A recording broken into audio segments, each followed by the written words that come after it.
الغرض یہ فضائل ہے، لیکن سالک کے حال پر غور و فکر کرنے کی ضرورت ہے۔ سالک کے حال پر غور و سالک کہتے ہیں راہ چلنے والے کو، سالک کہتے ہیں راہ چلنے والے کو۔ اب بندہ راہ شریعت تو طے کر رہا ہے، راہیں چار بتلائی گئی، راہیں چار ہیں، ایک ہے راہ شریعت ہے، ایک طریقت ہے، ایک حقیقت ہے، ایک معرفت ہے، یہ چار راہیں ہیں۔ شریعت میں راہ چل رہا ہے، اس کا مفہوم یہ ہے کہ بندہ جائے مسجد میں، اللہ اکبر جو بھی اعمال ہے وہ انجام دے دے۔ شریعت کا تعلق ہے جسم سے، یعنی اس میں جسمانی عبادت کی جاتی ہے، اور طریقت کا تعلق قلب سے ہے، اس میں قلب کو عبادت میں حاضر کیا جاتا ہے۔ تو اب یہ شریعت جسم سے تعلق ہے، طریقت قلب سے تعلق ہے۔ اب اس میں اہمیت کس چیز کو حاصل ہے؟ تو اللہ رب العزت قرآن مجید میں ارشاد فرما رہے ہیں، جس کا مفہوم آیت کریمہ کا یہ ہے کہ اللہ رب العزت تمہارے جسموں کی طرف نہیں دیکھتا، بلکہ اللہ رب العزت تمہارے دلوں کی طرف دیکھتا ہے۔ ایک واقعہ آپ تمام حضرات کے سامنے عرض کرتا چلوں، حضور پاک صلی اللہ علیہ وسلم کا مبارک زمانہ خیر القرونی ہے۔ حضور پاک صلی اللہ علیہ وسلم کا زمانہ مبارک زمانہ، جس میں ایک صحابی رسول تھے جن کی شکل و صورت بھی کوئی خوبصورت نہیں تھی، بلکہ شکل و صورت میں ایک گاؤنٹی شخص اور ایک عربی شخص کی طرح تھے، اور اپنے اعمال و افعال میں بھی ہر آن استہزاء و مذاق کی کیفیت ان میں تھی، یعنی ہر آن مذاق کیا کرتے تھے۔ معمولی آدمی جس طرح گاؤں کا ہوتا ہے اس طرح صحابی رسول کی کیفیت تھی، لیکن جب کبھی وہ سرکار کی بارگاہ میں آتے تو سرکار دو عالم صلی اللہ علیہ وسلم سے خصوصاً خندہ پیشانی سے یعنی خوش ہو کر ملا کرتے تھے، کیونکہ وہ حضور پاک صلی اللہ علیہ وسلم کے ساتھ لطیفے سنا کر ان کو ہنسایا کرتے تھے، حضور پاک صلی اللہ علیہ وسلم کو ہنسایا کرتے تھے۔ تو ایک دن یہ معاملہ ہو گیا کہ وہ صحابی رسول تجارت کی غرض سے بازار میں بیٹھے ہوئے تھے، تجارت کی غرض سے بازار میں بیٹھے ہوئے ہیں سامان لے کر۔ حضور پاک صلی اللہ علیہ وسلم نے انہیں دور سے دیکھ لیا، دور سے دیکھ کر حضور پاک صلی اللہ علیہ وسلم سے مذاق کی خاطر، مزاح کی خاطر حضور پاک صلی اللہ علیہ وسلم قریب چلے گئے صحابی رسول کے، قریب جا کر ان کے آنکھوں پر ہاتھ رکھ دیا حضور پاک صلی اللہ علیہ وسلم نے۔ اب وہ تھے بدو گاؤں کے آدمی تھے، گاؤں کے آدمیوں کو ذرا فوراً غصہ بھی آ جایا کرتا ہے، تو وہ جھٹپٹا کر چلانے لگے، تو حضور پاک صلی اللہ علیہ وسلم نے ہاتھ ہٹا لیے۔ تو جب وہ حضور پاک صلی اللہ علیہ وسلم کی طرف پلٹ کر دیکھے تو دیکھا کہ حضور ہے، تو اور خوش ہو گئے، خوش ہو کر حضور پاک صلی اللہ علیہ وسلم سے لپٹ گئے،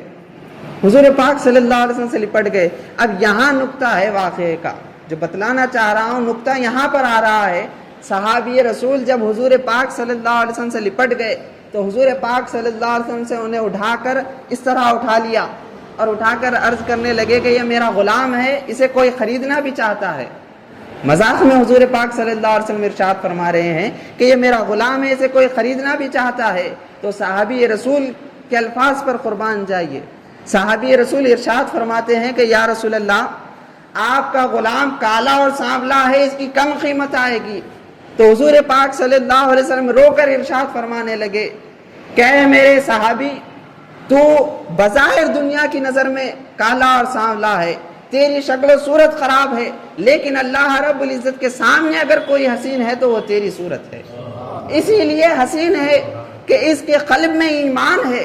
ایمان کی دولت اس کے پاس ہے۔ حضور پاک صلی اللہ علیہ وسلم کی تربیت پر قربان جائیے۔ حضور پاک صلی اللہ علیہ وسلم نے یہ تربیت فرمائی ہے، حضور نے یہ نہیں فرمایا کہ اپنے اجسام کو سنوارو، اپنے جسم کو سنوارو، اپنے سروں کو سنوارو، بلکہ حضور کی تربیت کا یہ حاصل ہے کہ اپنے قلب کی کیفیات کو تبدیل کرو، قلب میں ایمان کو راسخ کرو۔ اگر قلب میں ایمان کو راسخ کر لو گے تو چہرہ اور شکل کتنی ہی بدنما ہو، لیکن اللہ کے پاس وہ مقبول و معروف ہے۔ محترم سامعین کرام، ہم تمام جتنے بھی ہیں، چاہے وہ باہر خارجی طور پر اشخاص ہوں یا داخلی طور پر اشخاص ہوں، ان میں ہم میں فقط اتنا فرق ہے کہ ہم یہاں حاضری دیتے ہیں، وہ فقط حاضری نہیں دیتے، ورنہ اور کوئی فرق نہیں ہے۔ ہم حاضری یہاں دے رہے ہیں تو حاضری کا ہمارے ایک صلہ بھی نکلے، ایک نتیجہ بھی نکلے۔ عقل مند انسان وہی ہوتا ہے کہ جس کا ہر کام کسی نتیجے پر منتج ہو، یعنی کوئی نتیجہ خیز کام کرتا ہے تو وہ عقل مند ہوتا ہے۔ ہماری حاضری بھی ایک نتیجہ خیز ہو، اس میں ایک نتیجہ نکلے۔ ہم حاضر ہو رہے ہیں، سن رہے ہیں، چلے جا رہے ہیں، اس طرح نہ ہو، بلکہ ہم آ رہے ہیں تحصیل ایمان کے لیے آ رہے ہیں، لیکن خانقاہ سے نکلتے ہی ایمان کے ہمارے ملیا میٹ ہو جا رہا ہے. جس طرح آپ بارہا یہ واقعہ سنتے ہیں کہ حضرت حنظلہ رضی اللہ تعالیٰ عنہ بیٹھے رو رہے ہیں اور بازار میں چیخ و پکار کر کر کہہ رہے ہیں کہ نافقہ حنظلۃ، نافقہ حنظلۃ، نافقہ حنظلۃ. صدیق اکبر رضی اللہ تعالیٰ عنہ وہاں سے گزرے، حضرت ابو بکر صدیق رضی اللہ عنہ حضرت حنظلہ کو پکڑ کر عرض کرتے ہیں کہ اے حنظلہ،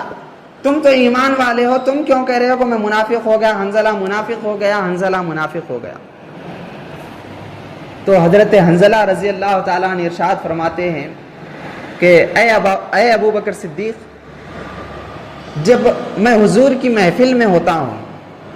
حضور کے قریب ہوتا ہوں، حضور کے ارشادات سن کر میرے قلب کی کیفیت ہوتی ہے کہ جس طرح برتن میں پانی ڈالنے سے پانی ابل آتا ہے برتن بھرنے کے بعد، میرے قلب کی یہ کیفیت ہوتی ہے کہ اس میں قلب میں ایمان داخل ہوتا ہے اور وہ بھر کر نکلتا ہوا رہتا ہے. لیکن جب حضور کی محفل سے جدا ہو جاتا ہوں تو وہ ایمان باقی نہیں رہتا، وہ ایمان ولولہ اس کا باقی نہیں رہتا. اسی لیے میں کہہ رہا ہوں کہ حنظلہ منافق ہو گیا، میرے ایمان کی کیفیت میں برابری نہیں ہے، جو حضور کی بارگاہ میں ہے وہ باہر نہیں ہے. تو صدیق اکبر رضی اللہ تعالیٰ عنہ کی صداقت قلبی، صفائی قلب پر قربان جائیے. حضرت صدیق اکبر ارشاد فرماتے ہیں اے حنظلہ، تیری یہ کیفیت ہے تو یہ فقط تیری کیفیت نہیں، صدیق اکبر کی بھی یہی کیفیت ہے، میری بھی یہ کیفیت ہے. چل حضور کی بارگاہ میں چلتے ہیں. حضور پاک صلی اللہ علیہ وسلم کی بارگاہ میں حضرت حنظلہ اور صدیق اکبر رضی اللہ تعالیٰ عنہ جاتے ہیں اور سارا واقعہ سنا کر عرض کرتے ہیں کہ یا رسول اللہ، ہمیں کچھ ارشاد فرمائیے کہ ہمارا ایمان ہمیشہ کے لیے قائم ہو جائے. تو حضور پاک صلی اللہ علیہ وسلم نے ارشاد فرمایا کہ بے شک ایمان کی یہ شان ہے کہ وہ بڑھتا بھی ہے گھٹتا بھی ہے. یعنی کبھی مومن کے قلب پر باہر کے عوارضات، ماحول کے اثرات مرتب ہو کر اس کے ایمان میں کبھی کمی آ جاتی ہے، اکثر اوقات نہیں آتی، کبھی کمی آ بھی جاتی ہے تو اس سے کوئی منافق نہیں ہوتا. لیکن اگر تم یہ کیفیت کو دوامی کر لو، ہمیشگی اس میں لا لو یہ کیفیت کو ایمان کی، تو قسم بخدا اللہ رب العزت کے ملائکہ اس زمین پر تم سے مصافحہ کرتے ہوئے پھریں گے، اس زمین پر تم سے مصافحہ کرتے ہوئے پھریں گے. تو گویا ایمان کی یہ اہمیت ہے، اور ایمان آتا ہے کلمہ طیبہ لا الہ الا اللہ سے، اور ایمان جاتا ہے اسی کلمے کا انکار کرنے سے. کلمے کا انکار فقط زبان سے نہیں ہوتا بلکہ اپنے اعمال سے بھی ہوتا ہے، اپنی توجہات سے بھی ہوتا ہے. حضور پاک صلی اللہ علیہ وسلم کو قرآن مجید میں اللہ رب العزت ارشاد فرماتے ہیں افرأیت من اتخذ الہہ ہواہ، اے محبوب کریم صلی اللہ علیہ وسلم، کہ آپ نے اس شخص کو نہیں دیکھا کہ جس نے اپنے خواہش نفس کو اپنا الہ بنا لیا ہے، اپنے خواہش نفس کو الہ بنا لیا ہے. آپ تمام حضرات سے میرا یہ سوال ہے کہ کوئی شخص اپنی خواہش نفس کی کیا عبادت، اپنی نماز پڑھتا ہے، کیا اپنی خواہش نفس کا روزہ رکھتا ہے، کیا اپنی خواہش نفس کی زکوٰۃ یا حج کرتا ہے؟ تو آپ تمام کا یہی جواب ہوگا کہ کوئی شخص اپنے نفس کی عبادت تو نہیں کرتا. تو الہ کا یہاں مفہوم ہے مقصودیت، اپنے نفس کو مقصود بنا لیا، تو گویا الوہیت کے معنی میں مقصودیت شامل ہے. تو اللہ رب العزت یہ ارشاد فرما رہے ہیں اے حبیب، کیا آپ نے ان لوگوں کو نہیں دیکھا جنہوں نے اپنی خواہش نفس کو اپنا مقصود حقیقی، اپنا معبود حقیقی بنا لیا؟ مقصود حقیقی یعنی جو نفس کہے گا ہمارا اس پر عمل ہوگا، جو نفس نہیں کہے گا اس پر ہمارا عمل نہیں ہوگا. خانقاہ کا یہی طرح امتیاز ہے کہ قلب سے غیر اللہ کو نکال کر اللہ رب العزت کو اس میں بسا دیا جاتا ہے. اللہ رب العزت ارشاد فرماتے ہیں، قرآن مجید کی آیت کریمہ ہے جس کا مفہوم یہ ہے کہ ہم نے کسی مرد کے سینے میں دو دل پیدا نہیں کیے، ہم نے کسی مرد کے سینے میں دو دل پیدا نہیں کیے. مفہوم کیا ہے آیت کریمہ کا؟ مفہوم کیا ہے آیت کریمہ کا؟ مفہوم یہ ہے کہ دو قلب اگر ہوتے تو دو مکان اگر ہو تو دو مکین کا لازم ہوتا ہے، دو مکین لازم آتے ہیں. ہم نے قلب ایک بنایا ہے، اس میں اللہ بھی ایک ہوگا، مکین بھی ایک ہوگا، اس میں غیر اللہ کا دخل نہیں ہوگا. تو حضور پاک صلی اللہ علیہ وسلم کو جو فرمایا کہ جس نے اپنے خواہشات نفس کو معبود بنا لیا، اس کا حال دیکھیے اے حبیب کریم صلی اللہ علیہ وسلم. ایک صحابی کا واقعہ سنا کر اپنی بات کو ختم کر لوں گا. حضرت ابو ذر غفاری رضی اللہ تعالیٰ عنہ، یہ حضور پاک صلی اللہ علیہ وسلم کے بڑے قریبی صحابی رسول ہیں کہ جن سے تصوف کی تمام تر روایتیں، جتنی اکثر روایتیں جتنی ہیں جس میں زہد، ترک دنیا، توکل، جتنے بھی عبادات کے معاملات ہیں، یہ تمام تر روایتیں انہی سے مروی ہیں۔ یہ صحابی رسول حضور پاک صلی اللہ علیہ وسلم کی بارگاہ کے بہت بلند صحابی ہیں۔ حضرت ابو ذر غفاری رضی اللہ تعالیٰ عنہ کا واقعہ ہے کہ ایک مرتبہ جنگ تبوک کے موقع پر قرآن مجید کی آیت کریمہ ہے، اللہ رب العزت قرآن مجید میں ارشاد فرما رہے ہیں کہ جو لوگ اس جنگ میں جانے سے رک گئے، وہ جنگ تبوک کا واقعہ ہے، جو لوگ اس جنگ میں جانے سے رک گئے بے شک وہ منافقین میں داخل ہیں۔ جو بھی اس میں رک جائے اور جو بھی بہانہ کرے، عام جنگیں ہوا کرتی تھی پہلے، جنگ تبوک سے پہلے اس میں یہ معاملہ تھا کہ جنگ میں آپ اگر کسی وجہ سے رک جا رہے ہیں یا آپ کا دل نہیں چاہ رہا مت آؤ، لیکن خصوصاً اللہ رب العزت نے اس جنگ میں یہ فرمایا کہ اس جنگ میں اگر تم نہیں آؤ گے تو تمہیں منافق قرار دے دیا جائے گا، تم مومن نہیں ہوگے، کیونکہ بندے مومن کی سب سے بڑی خواہش یہ ہے، حضور پاک صلی اللہ علیہ وسلم کا ارشاد ہے کہ ایک شخص ہے، ایک بندے مومن ہے، کلمہ لا الہ الا اللہ پڑھا اور مسلمان ہو گیا، اور اس کے دل میں جہاد کی خواہش نہیں، اللہ کی راہ میں لڑ کر میں شہادت پاؤں گا، اس کی اگر خواہش نہیں ہے اور وہ اس دنیا سے رخصت ہو جاتا ہے تو وہ منافق کی موت مرا۔ حضور پاک صلی اللہ علیہ وسلم کا ارشاد ہے۔ تو ہم سب کو اپنے دلوں میں یہ خواہش بھی پیدا کرنے کی ضرورت ہے کہ کاش اے اللہ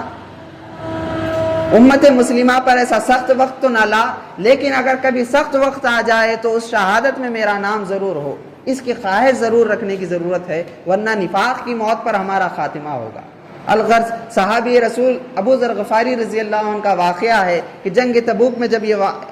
اعلان ہو گیا تو جب صحابہ جا رہے ہیں، سفر جا رہا ہے، پورا قافلہ جا رہا ہے، حضور 700 میل کا سفر ہے، جنگ مقام جنگ کے لیے 700 میل کا سفر ہے، صحابہ اپنے تمام ساز و سامان لے کر اونٹوں پر لادے ہوئے جا رہے ہیں۔ اب حضور پاک صلی اللہ علیہ وسلم کے نزدیک جو صحابہ تھے وہ عرض کرنے لگے کہ یا رسول اللہ فلاں صحابی نہیں آئے، فلاں شخص نہیں آئے، تو حضور پاک صلی اللہ علیہ وسلم خاموش بیٹھے ہوئے ہیں، پھر کہہ رہے ہیں کہ فلاں صحابی نہیں آئے، فلاں صحابی نہیں آئے، فلاں صحابی نہیں آئے۔ تو حضرت ابو ذر غفاری رضی اللہ عنہ کا اللہ سے وہ تعلق تھا اور حضور پاک کی ذات سے وہ تعلق تھا کہ جب ان کے سامنے عرض کیا گیا کہ یا رسول اللہ حضرت ابو ذر بھی اس جنگ میں نہیں آئے ہیں، اس جنگ میں حضرت ابو ذر غفاری بھی نہیں آئے، تو حضور پاک صلی اللہ علیہ وسلم عرض کرنے لگے کہ ابو ذر کو کس چیز نے روک لیا؟ تو صحابی عرض کرتے ہیں کہ یا رسول اللہ ان کے گھوڑے نے انہیں روک لیا ہے، گھوڑے نے انہیں روک لیا۔ گھوڑا کس طرح روکا؟ تو فرمایا کہ گھوڑا تھکا ہوا تھا اور سست تھا اور جگہ سے نہیں اٹھ رہا تھا، اونٹ جگہ سے نہیں اٹھ رہا ہے، وہ اونٹ کو اٹھانے میں تھے کہ قافلہ نکل گیا ہے۔ تو حضرت حضور پاک صلی اللہ علیہ وسلم کی آنکھوں میں آنسو آتے ہیں، اور یہ بھی نہیں کہہ سکتے کہ پھر قافلہ لے جاؤ، کئی دور سفر ہو چکا ہے، پھر جاؤ ابو ذر کو لے کر آؤ، یہ بھی نہیں کہا جا سکتا۔ لیکن جب قافلہ رکتا ہے تو ایک شخص دور سے آتا ہوا نظر آتا ہے، اپنا ساز و سامان پیٹھ پر لادے ہوئے نظر آتا ہے۔ حضور پاک صلی اللہ علیہ وسلم کی صحابہ سے محبت اور حضرت ابو ذر غفاری رضی اللہ عنہ سے محبت کا یہ عالم تھا کہ وہ حضرت ابو ذر غفاری رضی اللہ تعالیٰ عنہ آ رہے ہیں یا نہیں آ رہے ہیں نہیں معلوم، لیکن ایک شخص آ رہا ہے وہاں سے، وہ دیکھ کر حضور پاک صلی اللہ علیہ وسلم یہ ارشاد فرما رہے ہیں کہ یہ ابو ذر غفاری ہوگا، یہ نہیں فرما رہے ہیں۔ حضور پاک صلی اللہ علیہ وسلم ارشاد فرما رہے ہیں کہ اے الہ العالمین، یہ آنے والا کوئی بھی شخص ہو، لیکن اے اللہ اس کو ابو ذر بنا دے، ابو ذر بنا دے۔ وہ جب قریب آتے ہیں حضرت ابو ذر غفاری رضی اللہ تعالیٰ عنہ اپنے سامان،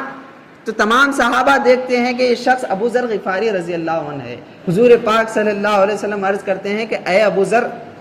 تم اتنی تاخیر سے کیوں آئے ہو؟ تو حضور پاک صلی اللہ علیہ وسلم سے عرض کرتے ہیں کہ میرا اونٹ سست ہو گیا ہے، اٹھ نہیں رہا ہے جگہ سے اور تاخیر ہو گئی ہے، اسی لیے میں اونٹ کو اٹھائے بغیر آپ کی محبت کی خاطر، اللہ کی راہ میں جہاد کرنے کی خاطر، اللہ کی محبت اور اس کی رضا کی خاطر اپنا سامان لادے ہوئے خود ہی پیدل آ گیا ہوں۔ تو حضور پاک صلی اللہ علیہ وسلم کی آنکھوں میں آنسو آ جاتے ہیں اور حضور پاک صلی اللہ علیہ وسلم عرض کرتے ہیں کہ یا الہ العالمین، یہ جو صحرا سے اکیلا شخص آیا ہے، یہ اکیلا جو شخص آیا ہے، حضرت ابو ذر غفاری سے خطاب کر کر کہتے ہیں کہ یہ دنیا میں بھی اکیلا رہ جائے گا اور اس کی موت بھی اکیلی ہوگی اور بروز قیامت بھی تنہ تنہا اٹھایا جائے گا۔ حضرت ابو ذر غفاری کا یہ معاملہ ہے کہ انہوں نے ترک دنیا کو اس قدر چھوڑ دیا تھا کہ اس روز جب ساری دنیا کو اٹھایا جائے گا، حضور ارشاد فرما رہے ہیں اس وقت بھی اس کی ترک دنیا کا یہ عالم ہوگا، دنیا کو چھوڑ دینے کا یہ عالم ہوگا کہ اس وقت بھی تنہ تنہا اٹھایا جائے گا۔ محترم بزرگوں اور دوستو، صحابہ کی جو زندگی ہے، حضور کی جو تربیت ہے، یہ فقط واقعات اور سننے کے لیے نہیں بلکہ حضور پاک صلی اللہ علیہ وسلم کی سیرت مبارکہ، صحابہ کا طرز عمل، ان کی زندگیوں کی جد و جہدیں، یہ تمام تر چیزیں ہمارے لیے، ہمارے سلوک کے لیے ایک مشعل راہ ہیں۔ ان کو دیکھ کر ہمیں آگے منزل طے کرنا ہے۔ صحابہ کا واقعہ دیکھیں کہ کس طرح انہوں نے دنیا کو ترک کیا ہے۔ حضرت عمر فاروق رضی اللہ تعالیٰ عنہ جب امیر المومنین بنے، جنگوں کی فتح ہوئی اور مال غنیمت ایک مرتبہ اتنا لادہ ہوا، حضور مسجد میں آ چکا تھا کہ تمام حضرات ٹھہرے ہوئے ہیں مال غنیمت کی تقسیم کے لیے۔ تو حضرت عمر فاروق رضی اللہ عنہ خوب رونے لگے۔ تو ایک صحابی رسول عرض کرنے لگے کہ اے امیر المومنین، مال غنیمت آیا ہے، مسلمانوں نے جنگ فتح کی ہے، یہ رونے کی بات نہیں بلکہ یہ تو خوشی منانے کی بات ہے۔ تو حضرت عمر فاروق رضی اللہ عنہ عرض کرتے ہیں کہ دور نبوی تھا، حضور پاک صلی اللہ علیہ وسلم کا دور تھا کہ ہم ایک وقت کھانا کھاتے تھے، ایک وقت فاقہ کرتے تھے۔ پھر صدیق اکبر کی خلافت کا زمانہ آیا، اس میں ہم ایک وقت کھانا کھاتے تھے اور ایک وقت فاقہ کرتے تھے۔ لیکن یہ دور حکومت میں، یہ میری عمارت میں یہ معاملہ ہو گیا ہے کہ فراوانی کا عالم ہو گیا ہے، اللہ نے دولتوں سے نواز دیا ہے، لیکن یاد رکھو یہ مال و دولت جو آیا ہے، یہ مال و دولت جو آیا ہے یہ منفعت بخش بھی ہے اور نقصان دہ بھی ہے، کیونکہ یہی وہ مال ہے جو آپس میں رشتوں میں خلیشیں لاتا ہے، یہی وہ مال ہے جو انسان کو تکبر دلاتا ہے۔ محترم سامعین اکرام، حضرت عمر فاروق کے یہ فرمان سے ہمیں معلوم ہوتا ہے کہ ترک دنیا بری نہیں،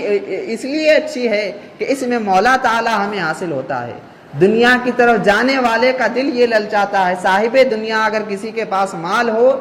اور اگر کوئی مصیبت پیش آ جائے، ایک غریب ہے اور مومن ہے اور ایک مالدار ہے وہ بھی مومن ہے، دونوں میں فرق یہ ہے دونوں کے ایمان میں کہ مالدار کو اگر کوئی مصیبت آ جائے تو سب سے پہلے اسے اپنے سیونگز کا خیال ہوتا ہے، اپنے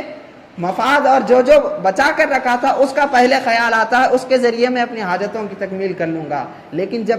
کسی مومن جس پر فاقہ کشی کا شکار ہو، جو اس کو خیال آتا ہے، اس کے پاس کوئی چارہ نہیں ہوتا، سب سے پہلے اس کی توجہ جاتی ہے تو اللہ رب العزت کی طرف جاتی ہے۔ تو یہی وہ مال ہے کہ جس نے ایک مومن بندے کو اللہ کی توجہ سے درگزر کر دیا، تو سوچو اس مال کی قباحت کا عالم کیا ہوگا۔ تو محترم سامعین اکرام، مال، دنیا، جائیدادیں، جاہ و منصب، یہ تمام چیزیں خسارے کی چیزیں ہیں، اس میں کوئی چیز نہیں رکھی ہوئی ہے۔ اگر اللہ کی محبت اس میں نہیں ہے تو یہ سب بیکار ہیں، اگر اللہ کی رضا اس میں نہیں تو سب بیکار ہیں۔ اگر اللہ کی رضا ہو تو تمام تر منفعت بخش ہے، ورنہ نہیں ہے۔ تو محترم سامعین کرام، آپ تمام سے میری یہ گزارش ہے کہ راہ سلوک جب طے کر رہے ہیں تو اس میں جتنی قربانیاں آ رہی ہیں قربانیاں عطا کرتے چلے جاؤ، جتنی اللہ رب العزت کی طرف جانا چاہ رہے ہو اللہ سے فقط رضا کی خاطر جاؤ، حضور کی محبت کی خاطر جاؤ۔ اللہ رب العزت چوتھے پارے کی ابتدا میں ارشاد فرما رہے ہیں، لن تنالوا البر حتى تنفقوا مما تحبون، تم اس وقت تک نیکی کو نہیں پا سکتے جب تک کہ تم اپنی محبوب ترین چیز کو خرچ نہ کر دو۔ حتى تنفقوا مما تحبون، جو تمہارے پاس محبوب چیزیں ہیں، تمہارے پاس محبوب منصب ہے تو اس کو پامال کر دو، تمہارے پاس محبوب مال ہے تو اس کو پامال کر دو، تمہارے پاس محبوب رشتہ ہے، جائیدادیں ہیں، اس کو پامال کر دو۔ غرض اللہ رب العزت کی رضا کی خاطر تمام چیزوں کو طلب کرتے چلے جاؤ۔ اے اللہ، حاضرین کے، سننے والوں کے تمام کے قلوب کی کیفیات کو تبدیل فرما، کہنے سننے سے زیادہ عمل کی توفیق عنایت فرما، سننے والوں سے زیادہ کہنے والے کو عمل کی توفیق عنایت فرما۔ حضور پاک صلی اللہ علیہ وسلم کے صدقے طفیل تیرے انوار و لطائف کا ہم پر ورود فرما۔ حضور پاک صلی اللہ علیہ وسلم کے صدقے طفیل تیری رضا کا چاہنے والا بنا، تیرے حبیب کی محبت کرنے والا بنا۔ وصلی اللہ تعالی علی خیر خلقہ محمد وعلی آلہ وصحبہ اجمعین، والحمد للہ رب العالمین۔